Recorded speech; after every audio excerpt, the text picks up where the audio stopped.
BEM seluruh Indonesia menggelar unjuk rasa di Patung Kuda, Jakarta. Unjuk rasa dalam rangka 1 tahun kinerja pemerintahan Prabowo Gibran. Saya bersumpah akan memenuhi kewajiban Presiden Republik Indonesia dengan sebaik-baiknya. Pengeluaran yang mubazir, pengeluaran yang alasan untuk nyolong, saya ingin dihentikan, dibersihkan.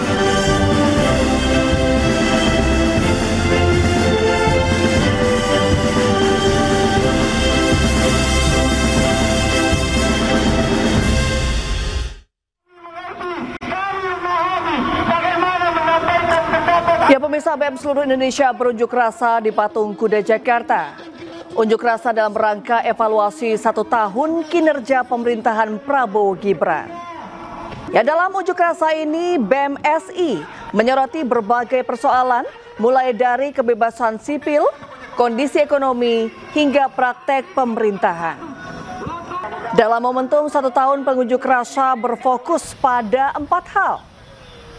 Pertama, melonjaknya harga kebutuhan pokok,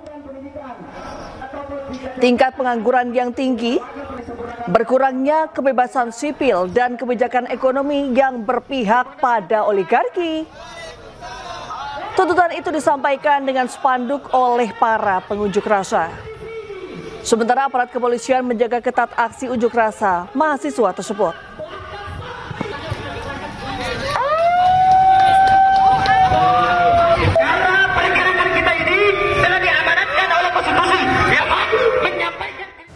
Pemirsa, hari ini Presiden Prabowo menggelar sidang Kabinet Paripurna. Presiden mengapresiasi menteri karena banyak program telah memenuhi target. Presiden Prabowo Subianto memimpin sidang Kabinet Paripurna.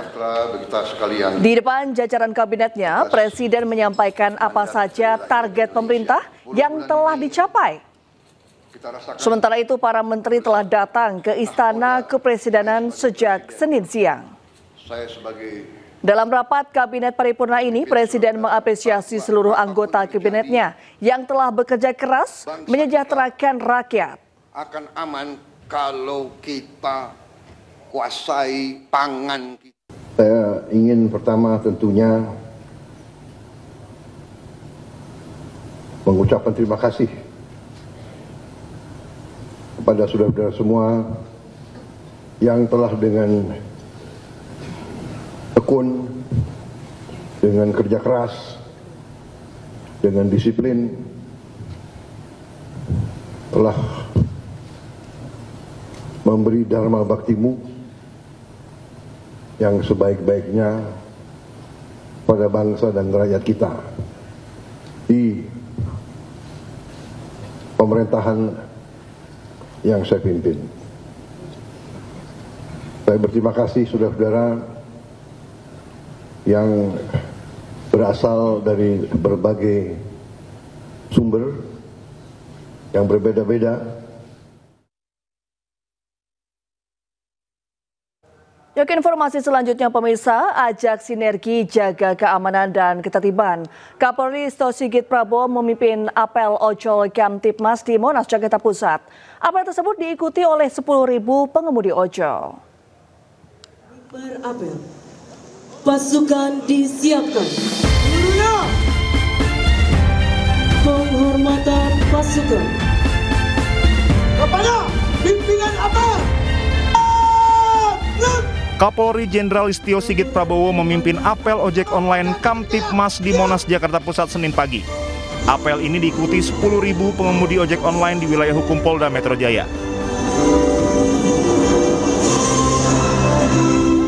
Menurut Kapolri, kegiatan ini menjadi momentum strategis untuk Polri dan komunitas ojek online agar bisa terus bersinergi bersama dalam menjaga keamanan ketertiban. Salam sejahtera bagi kita sekalian.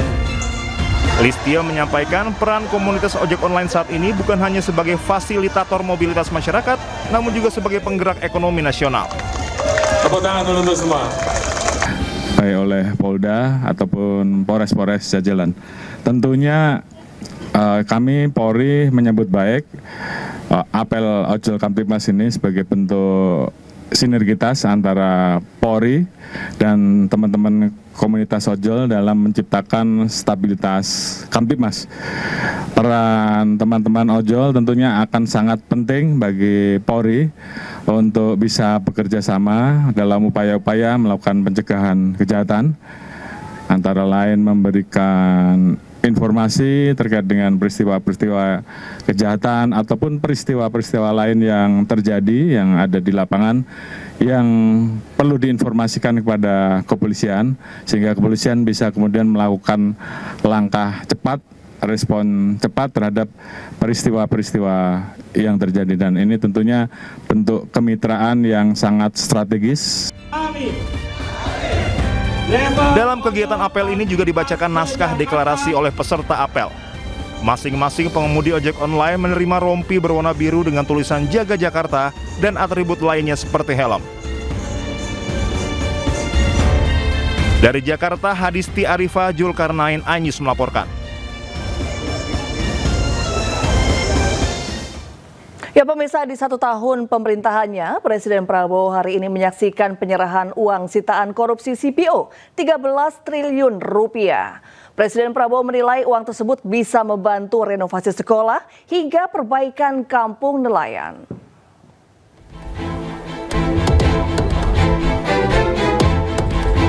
Kejaksaan Agung resmi menyerahkan uang hasil sitaan dari tersangka korporasi di kasus dugaan korupsi CPO.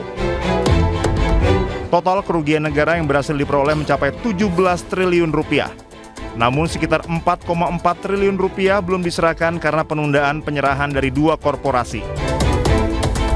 Total lebih dari 13,2 triliun rupiah uang yang disita diserahkan kepada negara melalui Kementerian Keuangan dan disaksikan secara langsung Presiden Prabowo Subianto.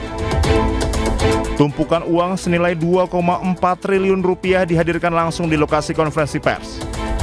Jaksa Agung ST Burhanuddin menyerahkan berita acara penyerahan kepada Menteri Keuangan Purbaya Yudi Sadewa.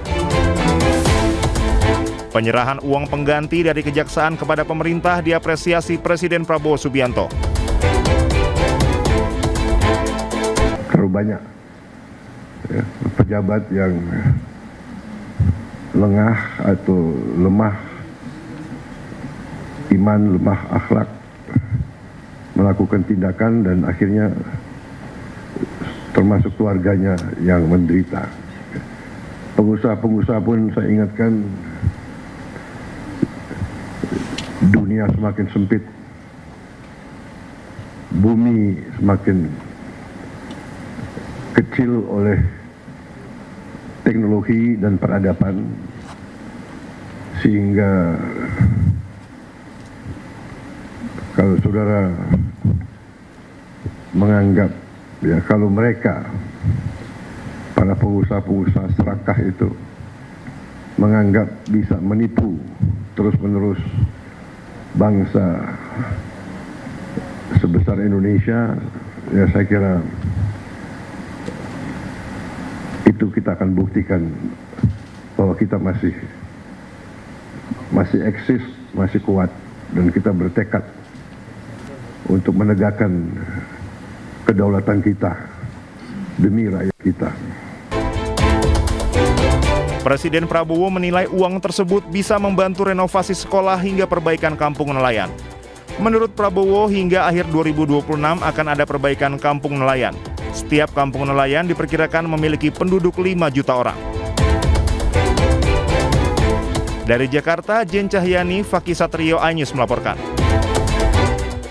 Ya, uang hasil penyitaan kasus korupsi ekspor crude palm oil CPO diperoleh Kejagung dari 3 korporasi minyak goreng, yakni Wilmar Group, Permata Hijau Group, dan Musimas Group. Uang sebanyak 13 triliun disita dan diserahkan ke negara, dan berikut liputan rekan Jessica Winoto dari Kejaksaan Agung. Ya, bagi pemirsa, bahwa di belakang saya ini sudah banyak sekali tumpukan uang, yang mana ini adalah uang hasil kerugian negara dari kasus CPO kelapa sawit yang dari terjerat 3 PT, yaitu Wilmar Group, ya, dan lalu juga ada Permata Hijau dan juga Musimas. Lalu juga pemirsa dapat melihat bahwa ini tumpukan uang yang berada di belakang saya ini sebanyak 2,1 triliun rupiah dari yang seharusnya dikembalikan adalah 13,225 triliun rupiah. Yang mana informasinya juga tadi informasinya bahwa hasil kerugian negara ini yang seharusnya dikembalikan kepada Kejaksaan Agung dari ketiga PT ini pun informasinya sebesar 17,7 triliun rupiah, sehingga memang masih ada beberapa selisih. Dan tadi pun dari Jaksa Agung yaitu Sanitiar Burhanuddin menyatakan dan menegaskan bahwa pengembalian uang kerugian negara ini akan dilakukan secara berkala dan harus tepat waktu oleh ketiga PT tersebut. Lalu juga pemirsa dapat kami sampaikan bahwa informasinya ini juga telah diserahkan, tadi pun sudah diserahkan secara langsung kepada Kementerian Keuangan Republik Indonesia yaitu Purbaya Sadewa, dan disaksikan langsung juga oleh Presiden Prabowo Subianto. Dan memang untuk dari Presiden Prabowo Subianto juga memberikan apresiasi tinggi kepada Kejaksaan Agung telah melakukan kerja sangat baik untuk mendapatkan pengembalian ke uang negara ini. Dan memang informasinya bahwa uang kerugian negara ini akan berguna untuk memulihkan ekonomi negara, karena memang ini menjadi salah satu aspek yang terpenting untuk diperbaiki. Dari Jakarta, Jessica Winoto, iNews melaporkan. Pemirsa, ada momen lucu yang terekam saat Menteri Keuangan Purbaya Yudi Sadewa baru tiba di acara yang juga dihadiri oleh Presiden Prabowo. Menkeu Purbaya yang terburu-buru karena telat hendak push up di depan Presiden Prabowo Subianto.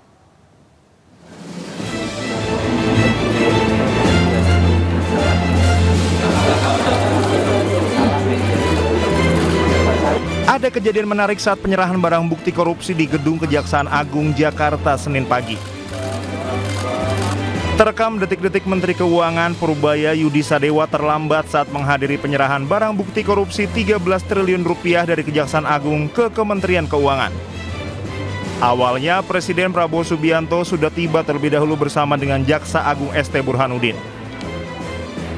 Prabowo berbincang dengan Jaksa Agung di hadapan setumpuk uang yang merupakan hasil pengungkapan kasus korupsi. Selang beberapa menit kemudian, Menteri Keuangan Purbaya Yudi Sadewa datang tergopoh-gopoh menghampiri Prabowo. Purbaya kemudian memberi salam hormat kepada kepala negara.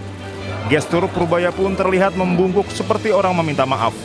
Kemudian Purbaya hendak melakukan push up, namun hal itu dibatalkannya setelah Presiden Prabowo menepuk bahunya. Jadi kita akan lihat ke depan seperti apa. Itu mungkin di atas itu kita akan pertimbangkan kalau pertumbuhan kita udah stabil di atas 6%. Mungkin juga kalau udah tumbuh di atas 6 saya nggak perlu lagi itu. Karena pajaknya kan naik kenceng. Jadi kita lihat dulu seperti apa perkembangannya ke depan. Pak, tadi thank you. Oke, aku di kisaran yang terlambat tadi hampir disuruh push up gua tuh. Push up kamu. Waduh, gua udah mau gini. Ini terlambat lagi ya. Bapak kemarin kan bilang mau melakukan penangkapan besar-besaran Pak, itu sama oknum bea cukai dan pajak Pak. Nanti kita hari Jumat kita update hari Jumat ya. Purbaya pun kemudian mengikuti kegiatan penyerahan uang pengganti kerugian negara senilai lebih dari 13,2 triliun rupiah. Uang tersebut didapat dari pengungkapan kasus korupsi dalam perkara tindak pidana korupsi pemberian fasilitas ekspor crude palm oil atau CPO dan turunannya. Tim Liputan iNews melaporkan. Ya pemirsa, program pemagangan nasional gelombang pertama resmi dibuka. Program ini merupakan komitmen pemerintah untuk hadir memberikan kesempatan bagi para lulusan baru memperoleh pengalaman kerja.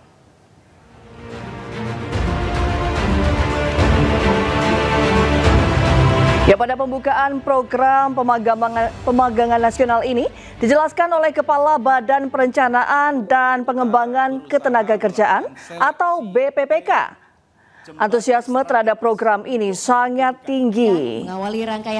Tercatat 1.668 perusahaan yang mendaftar dengan total usulan posisi magang sebanyak 26.181 sejak dibuka pada 1 Oktober lalu. Peserta magang boleh kita berikan tepuk tangan sekali lagi. Sementara jumlah seluruh pendaftar program magang nasional hingga hari terakhir pada 19 Oktober kemarin sebanyak 15.876 peserta dinyatakan lolos. Menurut Menteri Ketenagakerjaan Yasirli, program pemagangan nasional ini dirancang untuk meningkatkan kompetensi dan daya saing lulusan perguruan tinggi agar lebih siap menghadapi dinamika dunia kerja. Assalamualaikum warahmatullahi wabarakatuh. Harmoni membangun. Yang pertama teman-teman, tujuan magang, tadi juga sudah disampaikan Pak Menko, adalah memberikan pengalaman kerja, memberikan exposure terkait tentang dunia kerja, dan kemudian meningkatkan kompetensi. Jadi untuk memastikan 3 tujuan ini tercapai, perusahaan tempat magang itu wajib menyiapkan mentor. Dan ada mekanisme Monef yang kita laksanakan. Jadi kita memiliki aplikasi Monef Magang.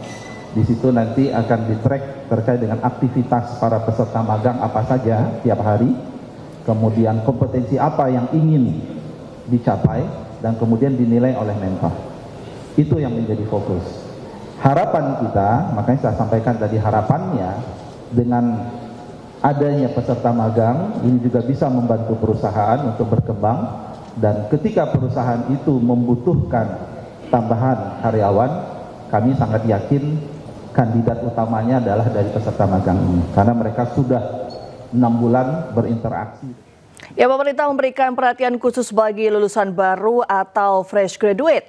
Mulai Oktober tahun ini, program magang bergaji diluncurkan bagi para fresh graduate. Gajinya pun sebesar upah minimum provinsi.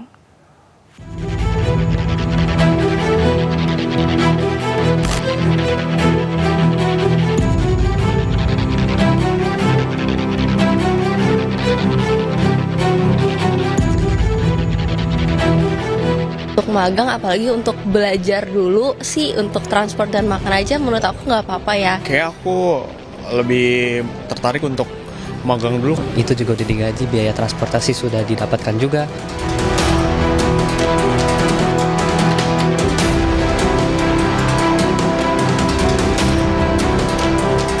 Pemerintah meluncurkan program magang berbayar bagi lulusan baru perguruan tinggi mulai bulan Oktober tahun ini. Program ini menjadi angin segar untuk generasi muda lulusan baru. Menteri Ketenagakerjaan Yasirli menyebutkan, keahlian menjadi bagian penting untuk generasi muda sebagai bekal mencari kerja di Indonesia saat ini.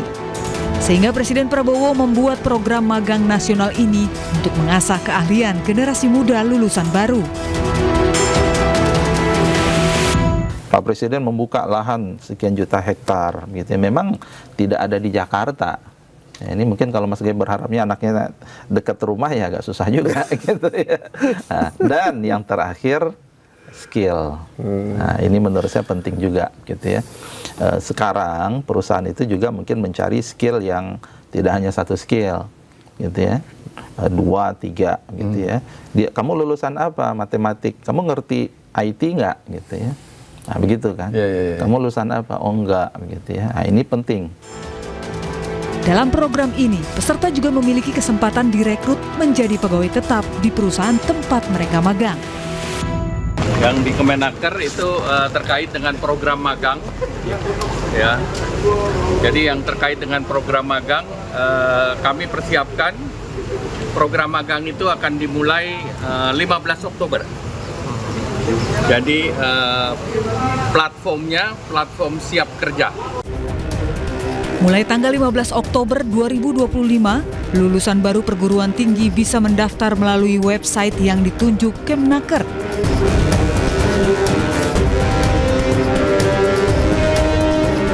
Magang dilaksanakan selama 6 bulan dan berlaku bagi lulusan baru perguruan tinggi D3 atau S1 maksimal 1 tahun setelah kelulusan. Sebanyak 20.000 peserta magang nasional akan bekerja di perusahaan BUMN atau swasta yang berhak menerima gaji setara dengan upah minimum provinsi. Untuk program ini pemerintah menganggarkan biaya sebesar 198 miliar rupiah. Dibandingkan tahun sebelumnya, pada tahun ini terdapat 7,28 juta pengangguran. Setengah dari angka itu adalah pencari kerja Gen Z. Diharapkan program magang berbayar ini bisa menjadi solusi bagi generasi muda untuk mendapatkan pekerjaan. Program magang nasional berbayar ini mendapat respon positif dari generasi muda. Udah lumayan ya, karena kan beberapa ada yang nggak dibayar sama sekali. Jadi kalau untuk magang, apalagi untuk belajar dulu sih, untuk transport dan makan aja menurut aku nggak apa-apa ya. Mungkin kalau untuk saat ini kayak aku lebih tertarik untuk magang dulu karena mendapatkan uang transport juga, gaji. Kalau jujur untuk sebagai pengalaman pertama, saya sih lebih prefer magang ya. Karena kan itu juga udah digaji, biaya transportasi sudah didapatkan juga. Melalui program magang nasional ini, pemerintah berharap akan tercipta generasi muda yang siap kerja, adaptif dan berdaya saing tinggi. Tim Liputan iNews melaporkan. Ya, sejak dimulai pada Januari lalu, makan bergizi gratis yang menjadi program unggulan pemerintahan Prabowo Gibran telah menyalurkan total 1,4 miliar porsi kepada 36,2 juta jiwa penerima manfaat. Pemerintah masih optimistis tahun ini bisa mengejar hingga 82,9 juta penerima manfaat.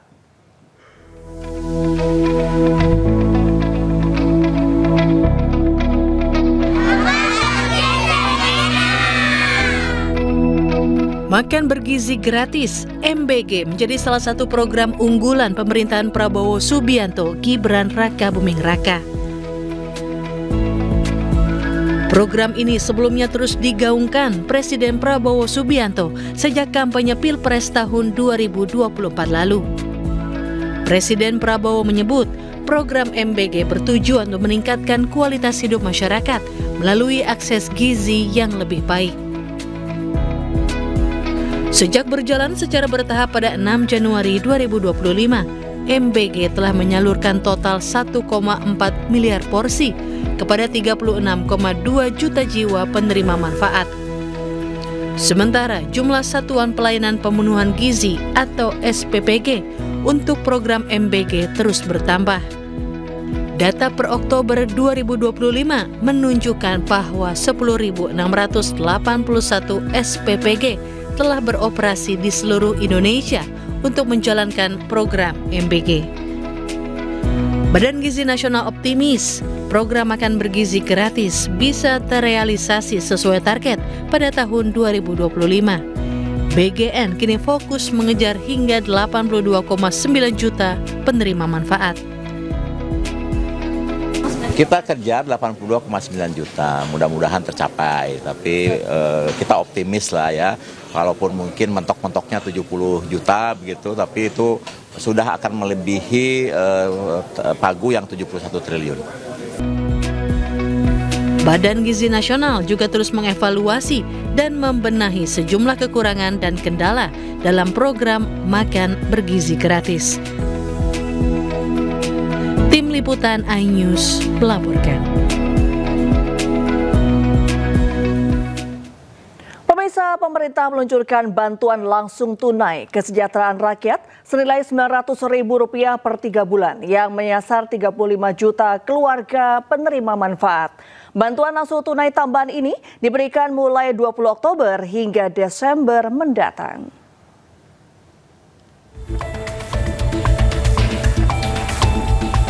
Menteri Koordinator Bidang Perekonomian Airlangga Hartarto menyebut pemerintah pusat akan menyalurkan bantuan langsung tunai kesejahteraan rakyat kepada 35 juta lebih kepala keluarga penerima manfaat. Pemberian bantuan langsung tunai tambahan ini diberikan kepada keluarga penerima manfaat sebesar Rp300.000 selama 3 bulan pada Oktober, November, dan Desember 2025.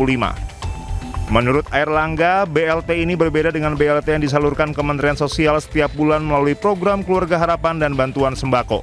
Pertama terkait dengan bantuan langsung tunai, ini Bapak Presiden minta menambahkan bantuan langsung tunai ini yang akan diberikan pada bulan Oktober, November, dan Desember 2025 dan akan diterima oleh 35.046.783 keluarga penerima manfaat. Dan ini lebih tinggi dari BLT sebelumnya. Dan ini bisa menjangkau kurang lebih 140 juta orang kalau kita berasumsi 1 KPM itu adalah ayah, ibu, dan 2 orang anak. Dan ini desilnya 1-4 berdasarkan data sosial sensus ekonomi nasional. Tambahan BLT ini di luar BLT reguler yang disalurkan melalui Kemensos setiap bulan kepada 20,88 juta keluarga penerima manfaat melalui program Keluarga Harapan dan juga Sekolah rakyat akan terus ditambah oleh Kementerian Sosial. Tahun depan Kemensos menargetkan sekolah rakyat akan mendidik hingga 46.000 siswa di seluruh Indonesia. Selamat datang kepada Bapak Letkol tadi. Kementerian Sosial akan terus menambah jumlah sekolah rakyat di seluruh Indonesia. Penambahan ini juga akan melibatkan 2.400 guru dan lebih dari 4.000 tenaga pendidik. Total ada 166 titik yang saat ini telah tersebar di seluruh Indonesia. Tahun depan, Kementerian Sosial menargetkan sekolah rakyat akan mendidik sebanyak 46.000 siswa. Kita juga menyelenggarakan sekolah rakyat rintisan. Ada 165 titik, insya Allah akan tambah satu lagi menjadi 166 titik kalau sarana prasarananya selesai, yang menampung hampir 16.000 siswa dengan 2.400 guru serta lebih dari 4.000 tenaga kependidikan yang lain. Program sekolah rakyat selalu dievaluasi secara berkala, baik harian, mingguan, hingga bulanan. Hal itu dilakukan untuk memenuhi target yang telah dicanangkan oleh Presiden Prabowo Subianto. Dari Jakarta, Tim Liputan iNews melaporkan. Terima kasih. Kebakaran terjadi di Pasar Pelangi, Kecamatan Malinau Kota, Kabupaten Malinau, Kalimantan Utara. Kobaran api dengan cepat membesar hingga menyebabkan kepulan asap hitam pekat.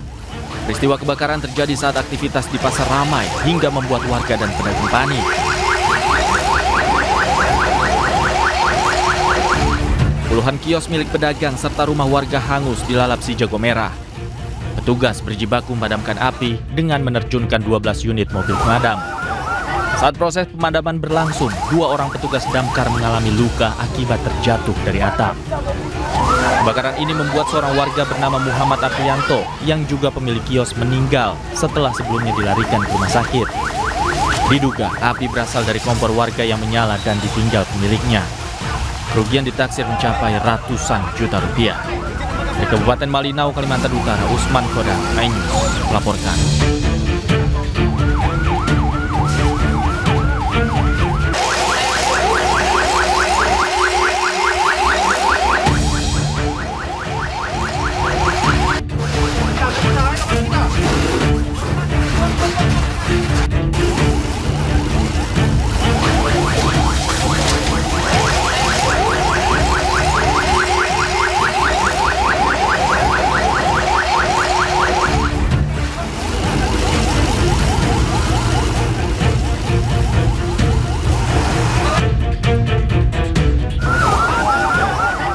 Informasi Lisa Mariana batal hadir di Barreskrim Polri untuk menjalani pemeriksaan. Lisa batal hadir karena sedang sakit dan meminta penundaan pada pekan depan.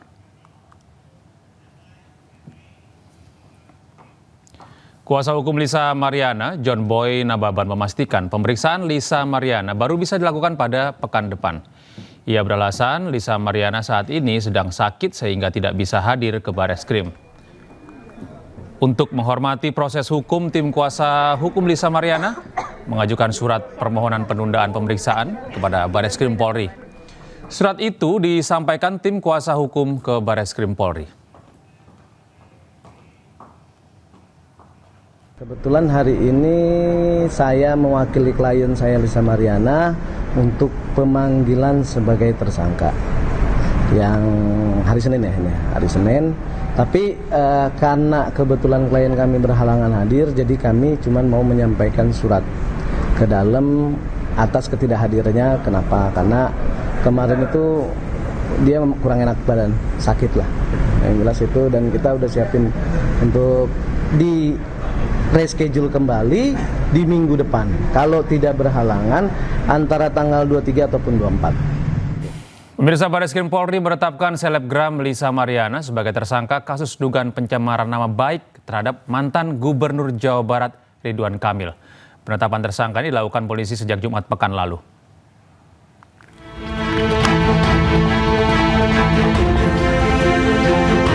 Penyidik Barreskrim Polri melakukan pemanggilan terhadap selebgram Lisa Mariana terkait kasus dugaan pencemaran nama baik mantan Gubernur Jawa Barat Ridwan Kamil. Lisa dipanggil dalam kapasitasnya sebagai tersangka.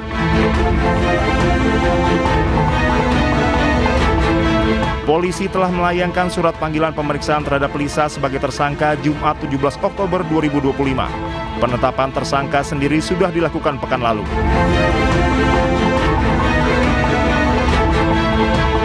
Penetapan tersangka terhadap Lisa Mariana ini dilakukan pasca serangkaian penyidikan yang dilakukan polisi dalam kasus dugaan pencemaran nama baik dan atau fitnah terhadap Ridwan Kamil. Polisi pun menjadwalkan pemeriksaan Lisa Mariana sebagai tersangka ke depannya. Selebgram Lisa Mariana sebelumnya mengaku memiliki anak hasil hubungannya dengan Ridwan Kamil. Dalam perjalanan kasusnya, hasil tes DNA dari Barreskrim Polri menunjukkan anak Lisa Mariana negatif dengan DNA Ridwan Kamil. Dari Jakarta, Nata Arman Sutrisno Anyis melaporkan. Ya pemirsa, perseteruan selebgram Lisa Mariana dan Ridwan Kamil terjadi sejak Maret lalu. Perseteruan ini terkait siapa ayah anak kandung Lisa Mariana. Lisa yakin ayah kandung anaknya adalah Ridwan Kamil. Sementara itu, hasil tes DNA menunjukkan Ridwan Kamil bukanlah ayah biologis dari anak Lisa.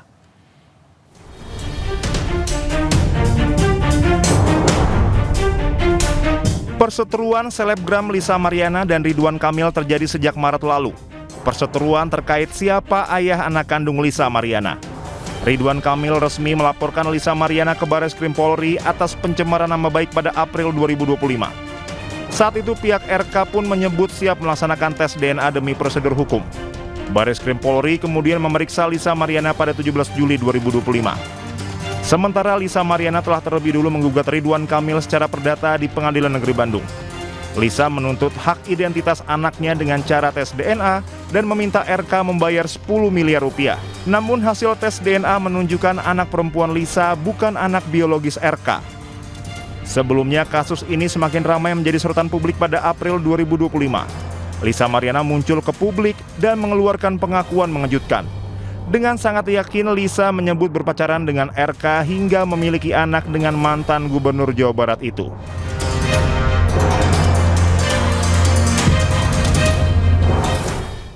Kita beralih ke informasi lain pemirsa, Rektorat Universitas Udayana akan mengeluarkan beberapa mahasiswanya yang diduga terlibat dalam ujaran tidak berempati terhadap Timothy Anugrah Putra yang meninggal dunia akibat melompat dari lantai 2 gedung kampus jika terbukti bersalah.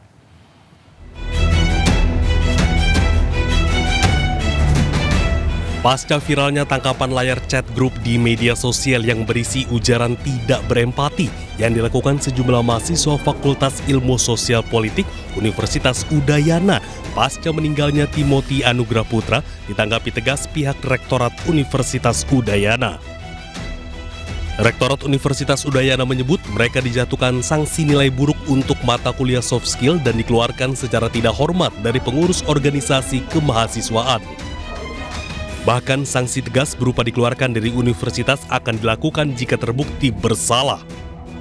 Tangkapan layar atau itu adalah asumsi ya. Jadi ada asumsi bahwa setelah meninggal saja dibully, apalagi sebelumnya. Tentu kita tidak bisa mengkonfirmasi ini sebelum ada penyelidikan lebih lanjut, Pak. Fakultas telah memanggil pelaku pemberian ucapan nil empati tersebut dan merekomendasikan untuk memberikan nilai tidak baik bagi kemampuan soft skill. Tapi sekali lagi itu adalah bukan sanksi akhir. Sanksi nanti akan ditetapkan oleh rektor atas rekomendasi Satgas PPKPT. Ketika pelaku tersebut terbukti bahwa benar melakukan tindakan yang dituduhkan dan juga sejauh mana dampaknya dan sanksi apa yang tepat diberikan sesuai dengan aturan. Sementara terhadap 2 mahasiswa kedokteran yang masih berstatus koas di Rumah Sakit Prof. Ngurah Denpasar yang turut dalam ujaran nirempati tersebut sedang dilakukan komunikasi antara pihak Dekan Fakultas Kedokteran dan Rumah Sakit Prof. Ngurah Denpasar untuk langkah yang akan diambil. Dari Denpasar, Bali, Indira Ari, iNews melaporkan. Ya pemirsa, hingga saat ini polisi masih menyelidiki penyebab kematian mahasiswa Universitas Udayana yang tewas terjatuh dari lantai 4 gedung kampus. Korban ini diduga mengakhiri hidup akibat perundungan berat di lingkungan kampus.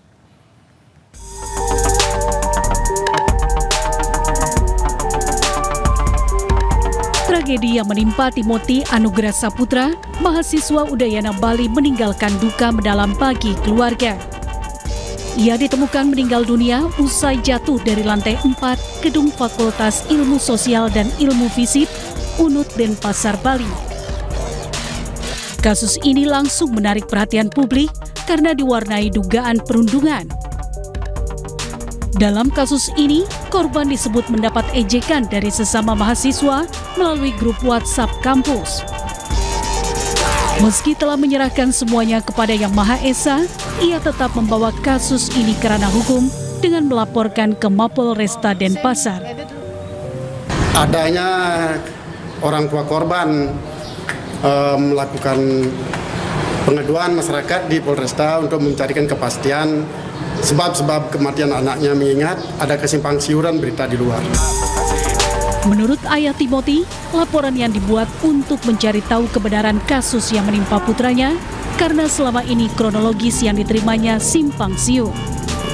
Saya sebagai orang tuanya Timi ingin mencari kebenaran kronologis dari kematiannya Timi. Karena yang selama ini kita terima itu beritanya masih simpang siur kronologis kematiannya.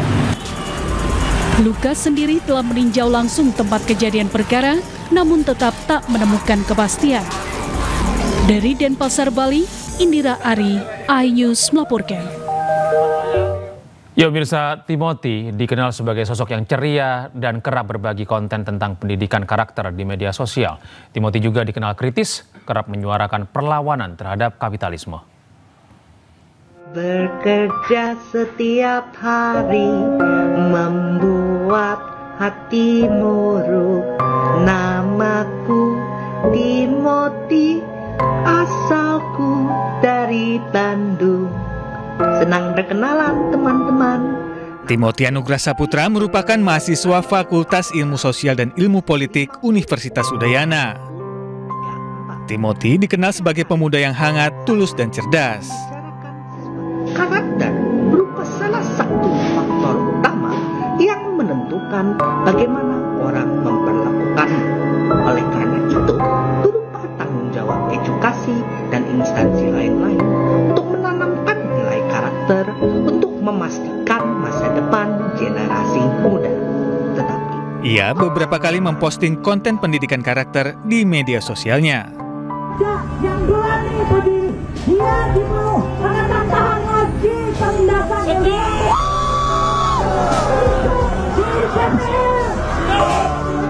Tidak hanya itu, Timothy juga dikenal kritis dan tegas dalam prinsip politik. Ia juga kerap menyuarakan perlawanan terhadap kapitalisme. Dalam demokrasi liberal kita, militerisme itu sebuah tumor, tetapi penyakitnya itu sudah lama dalam tubuh masyarakat kita. Apa penyakit itu? Kapitalisme. Timothy diduga menjadi korban bully teman-temannya yang ramai di media sosial. Presiden Prabowo Subianto menyaksikan penyerahan uang sitaan korupsi CPO sebanyak 13 triliun rupiah. Kami hadirkan informasi. 1 tahun pemerintahannya, Presiden Prabowo Subianto hari ini menyaksikan penyerahan uang sitaan korupsi CPO senilai 13 triliun rupiah. Presiden Prabowo menilai uang tersebut bisa membantu renovasi sekolah hingga perbaikan kampung nelayan.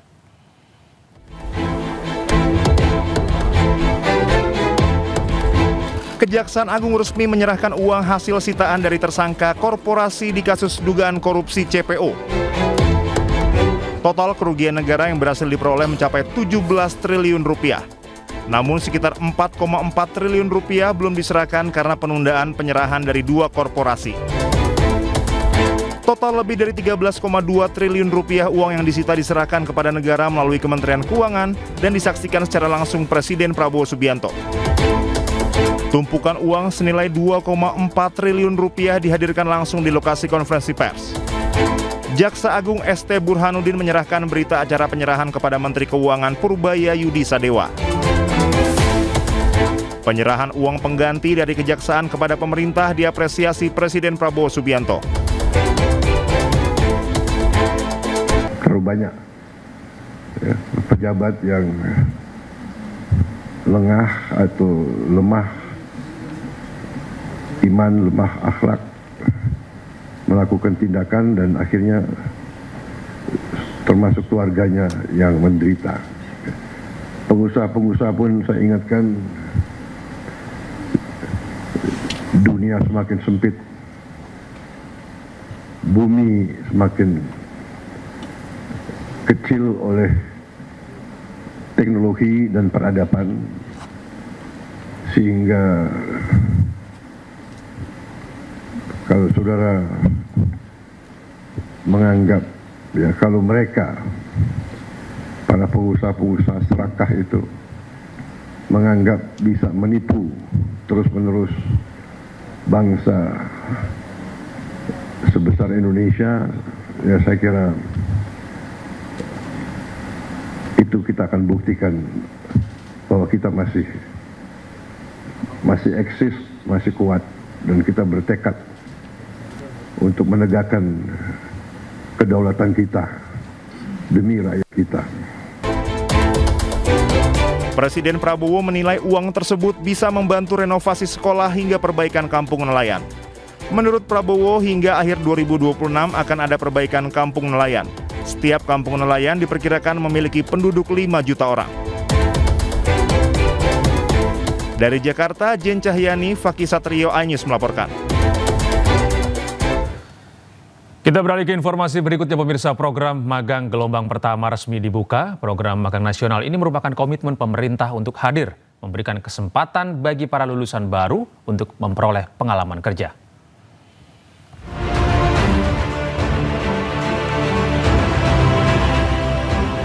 Pada pembukaan program magang ini dijelaskan oleh Kepala Badan Perencanaan dan Pengembangan Ketenagakerjaan atau BPPK, antusiasme terhadap program ini sangat tinggi.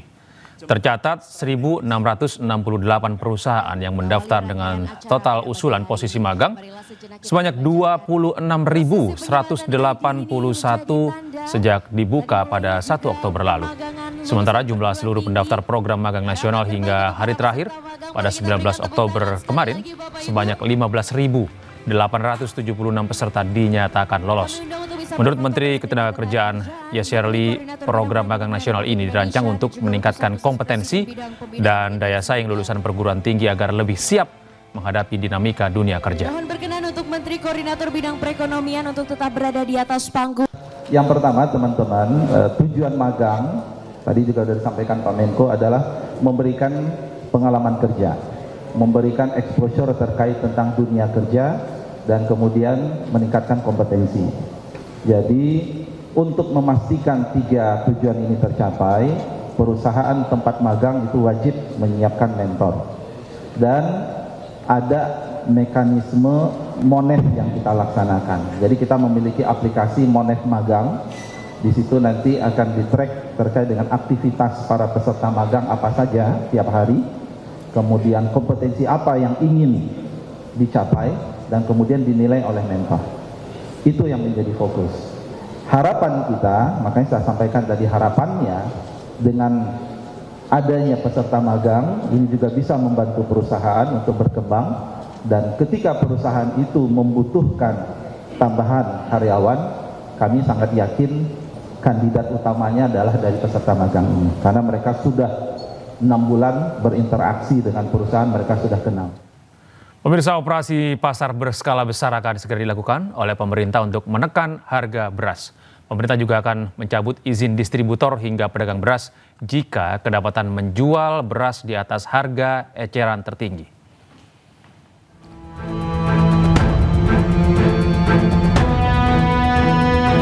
Pemerintah sepakat akan menggelar operasi pasar besar-besaran untuk menekan harga beras agar tidak di atas harga eceran tertinggi. Hal ini disepakati dalam rapat koordinasi pengendalian harga beras Menteri Pertanian bersama Menteri Perdagangan, Menteri Dalam Negeri, dan Kapolri Senin siang. Menteri Pertanian Andi Amran Sulaiman menyebut hingga saat ini masih ada 59 kabupaten atau kota yang mengalami kenaikan harga beras di atas harga eceran tertinggi. Kita akan operasi pasar, ada dua cara. Pertama adalah operasi pasar besar-besaran, yang kedua adalah menjaga HET. Itu harus menjual beras di bawah HET. Bila dikasih peringatan tidak diindahkan, izinnya akan dicabut, dikawal oleh Dirkrimsus seluruh Indonesia atas perintah Pak Kapolri. Ini kita jaga. Alhamdulillah hari ini laporan terakhir dari yang ditampilkan oleh Pak Mendagri ada 59 yang harga naik dari 514 kabupaten kota se-Indonesia, tinggal 59 kabupaten. Dulu sampai 200-an. Ini semua dilakukan terus-menerus sehingga akhirnya di angka 59. Sehingga kami menyarankan kepada Pak Mentan dan juga adanya satgas yang dibuat dengan Dirkrimsus pada tiap kabupaten kota ini, provinsi. Ini kita harapkan nanti ada semacam operasi rutin. Artinya untuk komoditas beras tetap dilakukan 7 mekanisme gerakan pasar murah, pasar rakyat, kemudian melibatkan instansi terus-menerus. Pemerintah akan membentuk satgas untuk memantau dan menindak tegas oknum-oknum distributor hingga pedagang yang sengaja menjual beras di atas harga eceran tertinggi.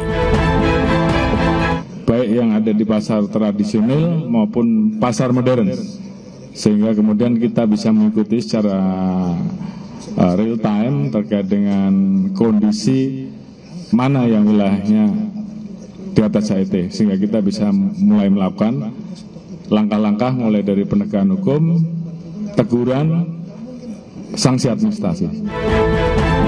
Operasi pasar nantinya akan dilakukan terus karena stok beras negara untuk SPHP masih ada sebanyak 1 juta ton. Dari Jakarta, Amrina Rida Laksana, iNews melaporkan.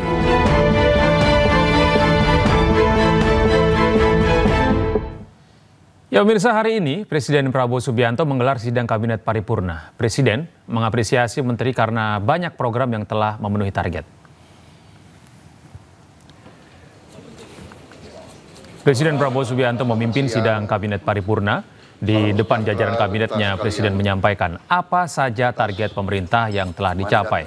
Sementara itu, para menteri telah datang ke Istana Kepresidenan sejak Senin siang.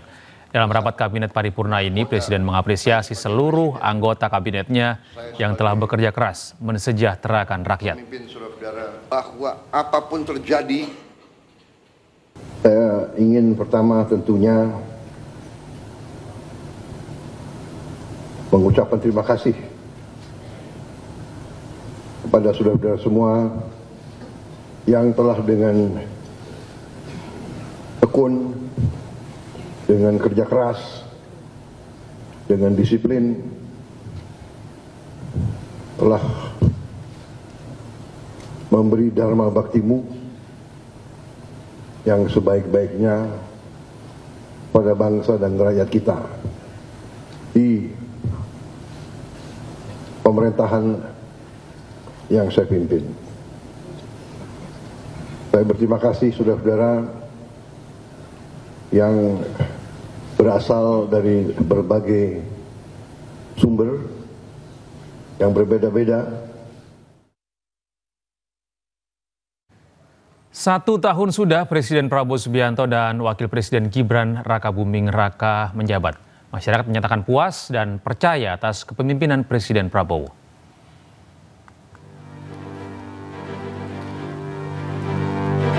Lembaga survei Poltreking mengukur tingkat kepuasan masyarakat atas kinerja pemerintahan Prabowo Gibran. Hasilnya, 78,3 responden mengaku puas atas pemerintahan Prabowo Gibran. Hanya 19,2% responden yang tidak puas, sementara 2,5% menyatakan tidak tahu. Sementara itu, Poltreking juga mengatakan 81,5% masyarakat percaya pada Prabowo Gibran.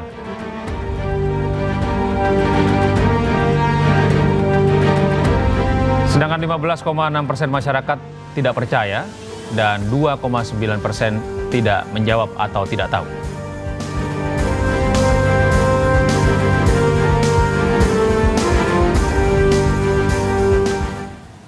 Ya, pemirsa, pemerintah memiliki sejumlah program prioritas. Lembaga survei Poltreking juga menanyakan kepada masyarakat program apa saja yang bisa dirasakan manfaatnya oleh masyarakat.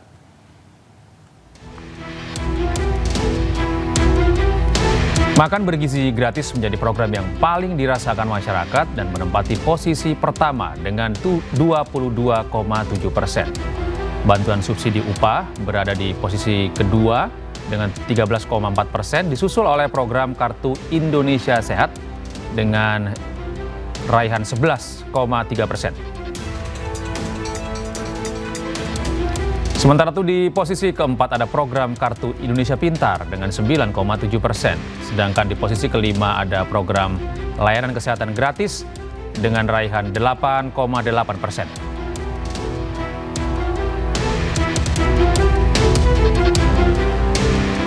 Ya, pemirsa, sejumlah lembaga survei juga mengukur kepuasan masyarakat atas kinerja Menteri-Menteri Prabowo Gibran. Dan berikut 5 menteri paling berprestasi menurut masyarakat.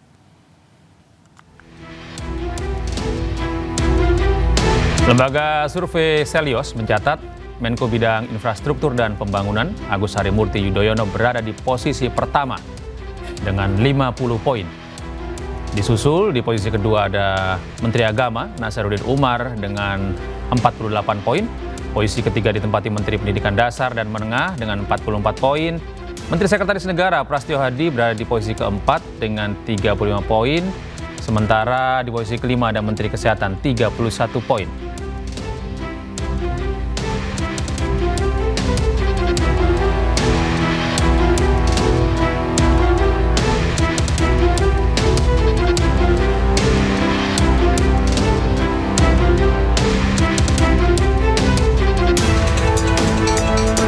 Berbeda dengan Selios, lembaga survei Poltreking mencatat Menteri Agama Nasaruddin Umar sebagai menteri paling berprestasi dengan 65,7%. Di posisi kedua ada Menteri Pemuda dan Olahraga Erick Thohir dengan 63,5%. Sementara Menteri Keuangan Purbaya Yudi Sadewa berada di posisi ketiga dengan 61,2%. Menko Bidang Infrastruktur dan Pembangunan Agus Harimurti Yudhoyono berada di posisi keempat dengan raihan 61%. Sedangkan Menteri Kesehatan Budi Gunadi Sadikin menempati posisi kelima dengan 58,3%. Menariknya, Sekretaris Kabinet Teddy Indra Wijaya berada di posisi ke-6 dengan 58,1%. Sementara itu, Selios juga membuat survei terhadap penilaian kualitas kepemimpinan pejabat publik yang juga anggota Kabinet Prabowo Gibran. Hasilnya 28% responden menilai kepemimpinan menteri cukup, 31% menilai buruk, dan 33% responden menilai kepemimpinan menteri sangat buruk. Dan 96% responden ingin pejabat publik atau menteri berkinerja buruk diganti.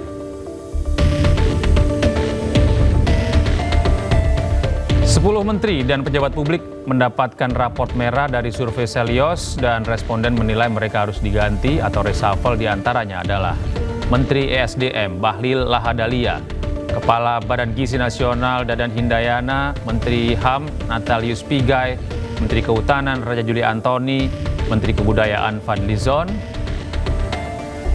Dan kemudian ada Menteri Pariwisata Widianti Putri Wardana.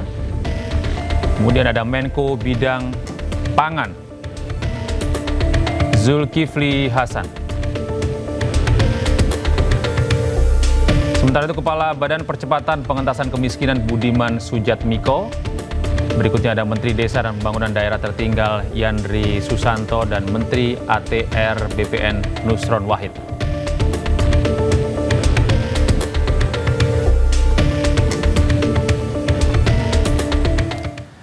Beralih ke informasi lain, pemirsa, Pekan Olahraga Provinsi ke-15 Sumatera Selatan resmi dibuka oleh Gubernur Herman Deru di Kabupaten Musi Banyuasin.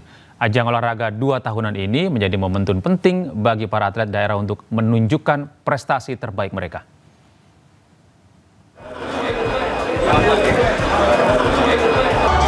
Gubernur Sumatera Selatan Herman Deru membuka Pekan Olahraga Provinsi ke-15 Sumatera Selatan tahun 2025. Pekan Olahraga Provinsi atau Porprov ke-15 Sumatera Selatan dibuka di Stadion Serasan Sekate Sekayu Kabupaten Musi Banyuasin. Pembukaan Porprov berlangsung meriah dengan parade kontingen dari seluruh kabupaten dan kota disusul dengan parade kirap obor. Antusiasme masyarakat begitu tinggi menyaksikan langsung momen bersejarah ini. Ribuan atlet dari 17 kabupaten dan kota ikut ambil bagian pada gelaran olahraga ini. Gubernur Sumatera Selatan Herman Deru juga memberikan apresiasi kepada pemerintah Kabupaten Musi Banyuasin yang dinilai sukses sebagai tuan rumah yang solid dan kompak. Total atlet, pembina, official, dan supporternya belasan ribu yang hadir di Kota Sekayu dan Sungai Lilit Musi Banyuasin ini. Ini tentu bukan hanya mengolahragakan masyarakatnya, bukan hanya menyehatkan raganya, tapi juga membuat geliat ekonominya bagi daerah yang menjadi tuan rumah. Ajang Porprov ke-15 Sumatera Selatan di Kabupaten Muba ini akan berlangsung hingga 31 Oktober 2025. Tercatat 7.248 peserta ikut ambil bagian dalam Porprov kali ini. Terdiri dari 3.466 atlet putra, 2.232 atlet putri, 1.028 pelatih, dan 522 ofisial. Puluhan cabang olahraga dipertandingkan di berbagai lokasi di wilayah Sekayu. Dari Musi Banyuasin, Sumatera Selatan, Edi Lestari Anyus melaporkan. Di masa kejahatan senjata Hamas Israel, masyarakat Gaza dibombardir oleh kelompok Zionis. Pelanggaran ini diduga dilakukan oleh kelompok bersenjata lain di Gaza yang ditunggangi Israel.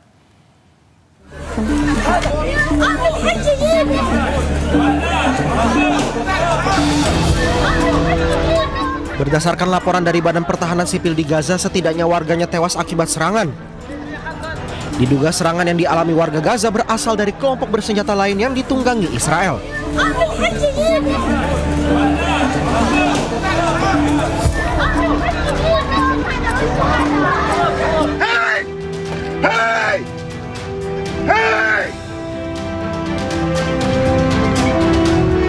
Informasi yang dihimpun kelompok itu merupakan kelompok anti-Hamas yang didukung Israel.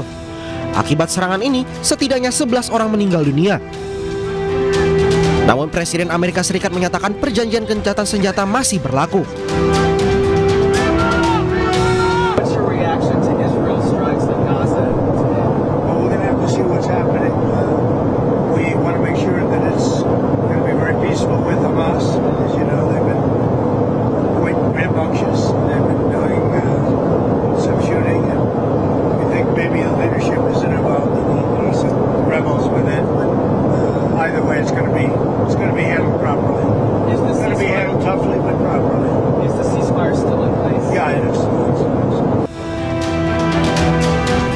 Gencatan senjata antara Hamas dan Israel mulai berlaku pada 13 Oktober 2025. Kedua pihak sepakat mengembalikan sandera hidup dan sandera tewas, serta tentara Israel keluar dari wilayah Gaza dan Palestina. Ya pemirsa, bak isapan jempol semata kedamaian yang dimiliki warga Gaza semu. Serangan yang dilakukan Israel mengakibatkan setidaknya 11 orang tewas di kawasan Al-Zaitun Timur. Warga Gaza menggelar sholat jenazah pasca serangan udara menghantam kendaraan mereka di distrik Al-Zaitun Timur. Diberitakan para korban sedang dalam perjalanan untuk memeriksa rumah mereka. Hingga berita ini disiarkan, pihak pasukan tentara Israel belum mengomentari insiden ini. Menurut pihak pertahanan Israel, tentara Israel mulai menandai garis kuning di lebih 50% jalur Gaza. Penanda khusus yang diberikan ditujukan untuk kesinambungan tentara Israel mendefinisikan garis pemisah keamanan. الاحتلال يحاول أن يبرر أنهم قد تجاوزوا الخط الأصفر ودخلوا إلى منطقة الخطر. كان بالإمكان على الاحتلال أن يقوم بعمليات منعهم بالطريقة ليست بطريقة القتل. ممكن أن يطلق عليهم قنابل دخان، أن ينادي عليهم بالصوت، أن يدعوهم للخروج من المنطقة لأنها منطقة. Israel mengklaim bahwa jika ada pelanggaran atau upaya melewati batas akan dibalas dengan tembakan. Adanya pembatas ini membuat gencatan senjata Israel Hamas bagaikan isapan jempol semata. Masyarakat Gaza masih diteror ketidakpastian dari sebuah kata merdeka. Dan untuk membahas berbagai pelanggaran yang terjadi pasca gencatan senjata di Israel Palestina, kita sudah terhubung dengan dosen hubungan internasional Universitas Padjadjaran, Profesor Teuku Reza Syah. Assalamualaikum, selamat sore Prof. Selamat sore, salam dari Bandung. Ya, Prof, ini Gaza ini kembali diserang di tengah gencatan senjata total. Bagaimana Anda melihat situasi ini? Ini memang ironis ya, dunia mencoba bekerja keras untuk menghasilkan gencatan senjata. Hasilnya mulai tampak kan, misalnya sampai hari kemarin itu Hamas sudah membebaskan semua tawanan yang hidup, dan juga 12 jenazah sudah dikembalikan dari 28 yang ada ya. Sementara Israel sudah membebaskan 250 tawanan Palestina yang dipenjara dan 1.718 tawanan dari Gaza ya. Dan juga membebaskan 15 yang masih hidup. Jadi mengapa hal ini sampai terjadi? Ya karena ceasefire tersebut lemah adanya begitu. Tidak ada penjelasan yang detail bagaimana peranan-peranan pihak-pihak yang terlibat. Tidak ada protokol dan juga tidak ada mekanisme penyelesaian masalah. Juga tidak ada comprehensive monitoring dan juga tidak ada verifikasi oleh pihak yang netral.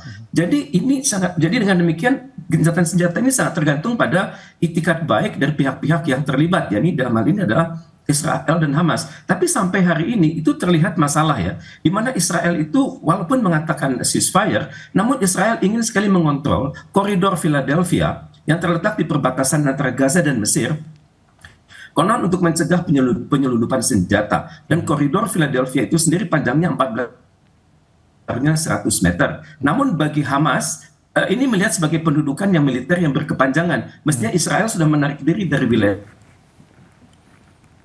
Ya, Prof. Ya, rupanya kita terkendala sinyal dengan Profesor Teuku Reza Syah. Kami mencoba untuk terhubung kembali, Profesor. Tidak jelas. Kemudian juga Israel seringkali melakukan tindakan balasan terhadap lokasi-lokasi yang konon berpotensi menyerang Israel di kelak kemudian hari. Ini adalah infrastruktur yang menurut Israel berbahaya dan belum dihancurkan oleh Hamas. Dan tapi bagaimanapun juga dunia hendaknya mencoba agar gencatan senjata ini berlanjut ya, karena ada harapan. Misalnya BBC mengatakan Israel itu akan masuk kepada gencatan senjata setelah hari Senin besok.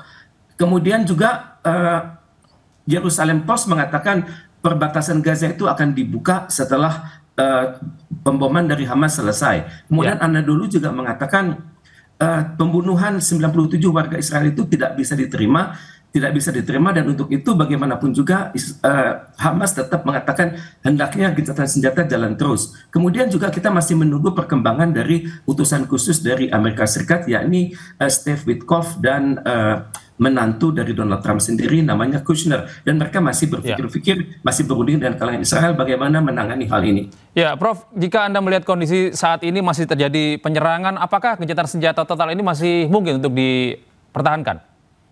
Ya tentunya PBB harus turun tangan ya, antara lain dengan mengirimkan tim yang benar-benar netral. Saya tidak melihat ada tim yang netral. Kalau kita perhatikan saat ini adalah tokoh-tokoh seperti Witkoff dan Kushner itu hatinya berat kepada kalangan Israel. Dan saya pikir Sekjen PBB hendaknya turun tangan saat ini, mencarikan seorang penengah yang benar-benar sungguh-sungguh dan diterima oleh kedua belah pihak. Saya sangat berharap Indonesia bisa berperan dalam hal ini.